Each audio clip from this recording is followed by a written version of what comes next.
bringing Israel to the world. This is IBN News.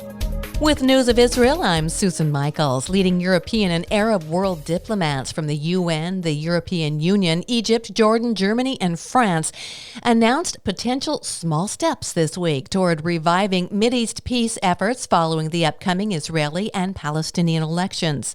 There have not been any serious Israeli-Palestinian peace talks in over a decade, and it is unclear what the diplomats can do concretely to create conditions to bring the two sides closer together, especially without the participation of the U.S.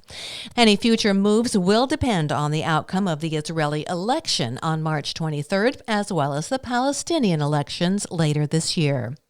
Health Minister Yuli Edelstein is warning that although recent coronavirus data has been encouraging, it's still not the time for parties. Israel has begun the third phase of its lockdown exit, lifting a number of major restrictions, including some in place in September.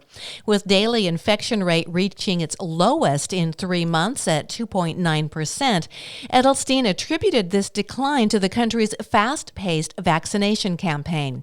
I am still cautious, but there is no other way to explain it. This data is no longer the result of the lockdown. Health Ministry Director General Professor Hezi Levy says Israel will leave in place its mask mandate in public spaces for the foreseeable future, despite the success of the country's COVID-19 vaccine campaign and the consequent fall in coronavirus morbidity. According to Levy, one of the reasons behind the decision was that the vaccine was still unavailable to children and teens under the age of 16. He said a vaccinated person can also be a source of coronavirus infections if those around them are without a mask and are not inoculated.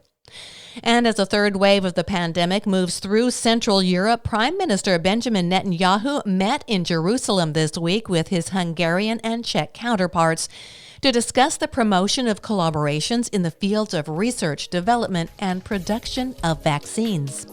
I'm Susan Michaels. IBN, Israel Broadcast Network.